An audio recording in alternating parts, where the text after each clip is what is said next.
할 것 없이 고통이 없는 삶을 원합니다. 고통이나 시련을 원하는 사람은 이 땅에 한 명도 없습니다. 그러나 고난이 없으면 인생은 아름답게 만들어지진 않습니다.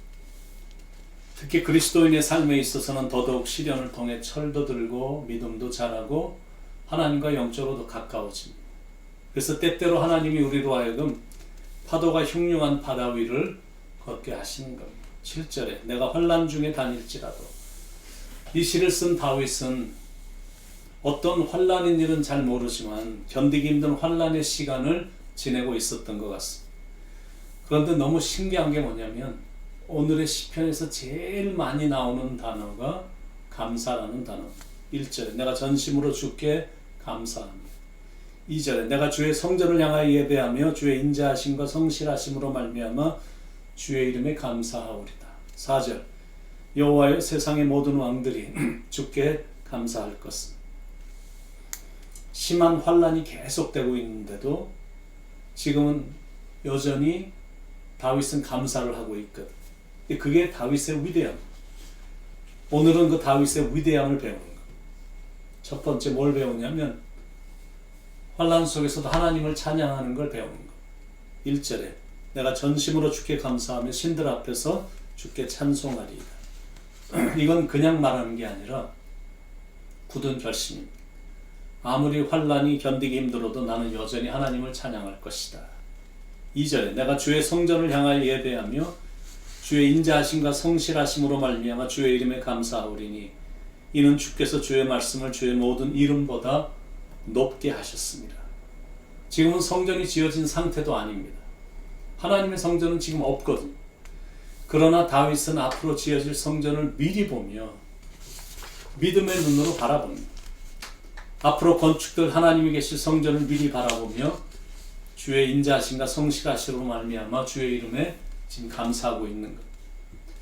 대체적으로 환난이 닥치면 환난을 견디기가 힘드니까 믿음이 있다는 사람들도 보면 찬양과 기도를 그리고 예배를 중단하든지 하여튼 관심이 확 떨어지는 경우들이 많습니다. 기도할 맛이 안 난다 그러고 찬양할 맛도 안 난다 말하면서 찬양도 쉬고 하나님을 오히려 멀리하는 모습을 보게 됩니다. 그런데 다윗은 달랐습니다. 어려움이 세지면 세질수록 더욱더 하나님을 가까이 했고 삶이 힘들어지면 힘들어질수록 하나님을 더 뜨겁게 찬양했습니다. 내가 여호와를 항상 송축하며 내 입술로 항상 주를 찬양하리이다. 이 고백은 하나님을 호흡이 주어지는 날까지 찬양하겠다라는 그의 결단에서 나온 것. 어려운 일, 환난이 느껴지십니까? 힘들어도 하나님을 찬양하시기 바랍니다. 그러면 다윗에게 일어났던 신비스러운 일이 일어날 수 있거든. 내가 여호와께 간구하며 내게 응답하시고 내 모든 두려움에서 나를 건지셨도다. 고통이 임할 때 하나님께 드리는 찬양은 고통을 물리치는 힘이 있고 두려움을 물리치는 힘이 있습니다. 그러니까 고통이 찾아왔을 때 찬양을 중단하는 건 믿는 사람에게 있어서 참 어리석은 겁니다. 인생이 힘들어졌다고 기도를 중단하는 것도 어리석은 일. 환난이 찾아왔다고 해서 예배하는 걸 중단하는 일도 지혜롭지 못한 일. 그러므로 어렵고 힘든 일이 있으면 더 기도하고 더 찬양하는 거예요. 물론 그렇다고 해서 다윗에게 임했던 환난이 금방 없어진 건 아니에요.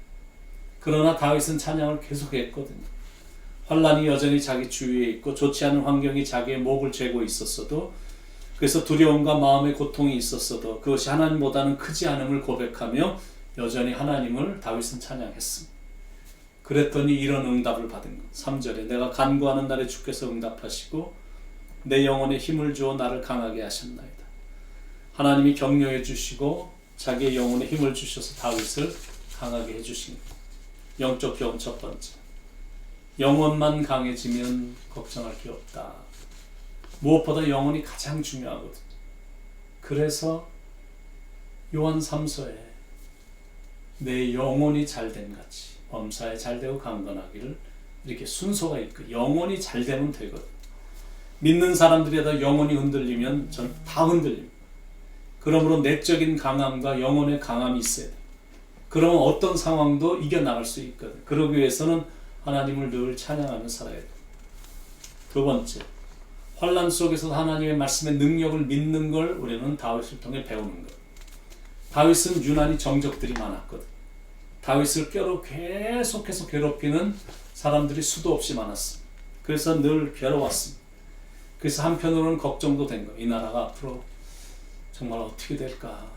공격이 너무 세고 그 센 공격이 멈춰지질 않으니까 마음의 불안함도 있었을 것입니다.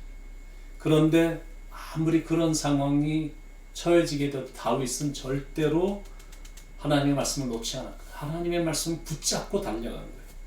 그랬더니 하나님 나라가 궁극적으로 임하고 승리할 것임이 마음에 막 확신이 되는 거예요.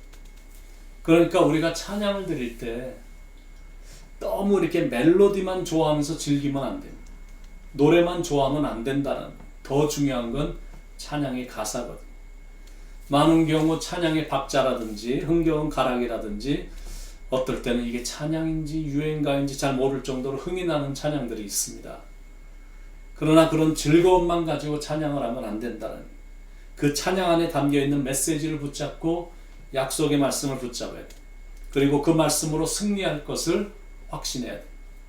2절에 내가 주의 성전을 향하여 예배하며 주의 인자하심과 성실하심으로 말미암아 주의 이름에 감사하오리니 이는 주께서 주의 말씀을 주의 모든 이름보다 높게 하셨습니다. 4절에도 여호와여 세상의 모든 왕들이 주께 감사할 것은 그들이 주의 입의 말씀을 들으며. 그러니까 궁극적인 승리의 확신만 있다면 어떤 어려움도 충분히 이길 수 있습니다. 앞으로 행복해지는 게 확실하다면 온 가족이 지금 고생하는 게 이길만 하잖아요. 오히려 미래의 축복만 확실하다면 지금 겪는 고생이나 고난은 삶의 매력으로 느껴질 정도일 겁니다.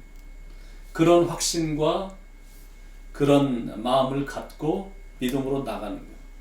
그게 하나님께서 우리에게 들려주시는 음성이고 약속입니다. 그러니까 우리는 환난 속에서 찬양할 수 있는 거예요. 궁극적인 승리를 확신하기 때문에 힘있게 찬양하는 겁니다. 세 번째 우리가 다윗을 통해 배울 수 있는 건 환난 속에서도 모든 것이 하나님의 섭리대로 될 것이다 라는 믿음을 갖는 것. 8절에 여호와께서 나를 위하여 보상해 주시리이다.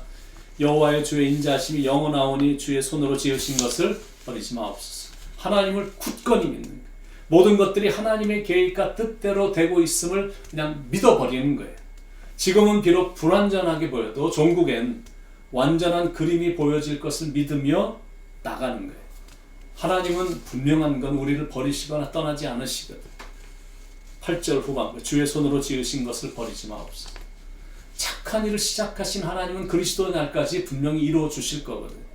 미국으로 불러주신 하나님은 우리를 향한 당신의 뜻을 분명히 이루어 주실 것입니다. 그때까지 때때로 넘어지기도 하고 때때로 쓰러지기도 하고 때때로 다치기도 하고 때때로 절망의 늪에 빠져서 허우적거릴 때도 있겠지만 그저 믿음으로 일어나면 돼. 예수의 이름으로 나는 일어서리라. 주가 주신 능력으로 나는 일어서리라. 많이 넘어진 사람들의 특징이 뭐냐면 유난히 강하다는 거거든. 특히 뚜렷한 목표를 향해 달려가는 인생들은 유난히 공격하는 사람들이 많습니다. 그래서 넘어질 때가 있습니다. 그래도 주님이 주시는 능력으로 또 일어나는 거예요. 그리고 달리는 거예요. 무작정 달리는 게 아니라 주님을 보면서 달리는 거예요. 달리면서 주님을 찬양하고 달리면서 주님께 기도하고 달리면서 하나님의 말씀을 묵상하며 달리면서 하나님을 높여드리는 거예요. 이렇게 달리다 보면 언젠가 하나님께서 보상해 주십니다. 8절에 여호와께서 나를 위하여 보상해 주시리이다. 여호와의 주의 인자하심이 영원하오니 주의 손으로 지으신 것을 버리지 마옵소서. 어려움이 여전히 있으십니까? 어떤 환난도 어려움도 믿는 사람들에게 무의미한 것이란 없습니다. 하나님께서는 고통을 통해 하나님의 성숙한 사람들로 우리를 지금 만들어가고 계시는 것. 그리고 이런 연단의 과정을 잘 통과한 사람들에겐 하나님께서 큰 일을 맡기시거든. 그러므로 언젠가 이 말 궁극적인 승리를 확신하며 승리를 이루실 주님을 바라보며 오늘도 묵묵히 걸어가고 아무리 어두운 골짜기라 할지라도 여전히 찬양하며 걸어가는 멋진 모습을 하나님께 보여주시길 바랍니다. 그리고 아무리 험한 골짜기와 거칠은 산을 지나간다 할지라도 여전히 하나님 예배하고 찬양하고 기도하고 말씀을 붙잡는 거 절대 잊지 마시기 바랍니다. 왜냐하면 그게 궁극적인 승리의 열쇠이기 때문에 그렇습니다. 오늘도 그런 굳건한 믿음으로 나가시는 여러분 되시길 예수님의 이름으로 간절히 축원드립니다. 기도하겠습니다. 사랑하는 하나님, 때때로 어려운 일 많고 어떨 땐 감당하기도 힘든 산적한 일들로 인해 힘들 때도 있지만, 그러나 하나님께서 다 뒤에서 밀어주시고 도와주실 것이니, 또 이런 연단의 과정을 통해 성숙한 하나님의 사람으로 만드는 하나님의 과정이라 믿고 그저 말씀 붙잡고 기도하며 찬양하며 예배자로서 영적으로 다윗처럼 온전히 서서 나감으로 궁극적인 승리를 경험하는, 이김을 경험하는 축복이 사랑하는 모든 성도님들에게 있기를 기도합니다. 하나님 축복해 주시옵소서.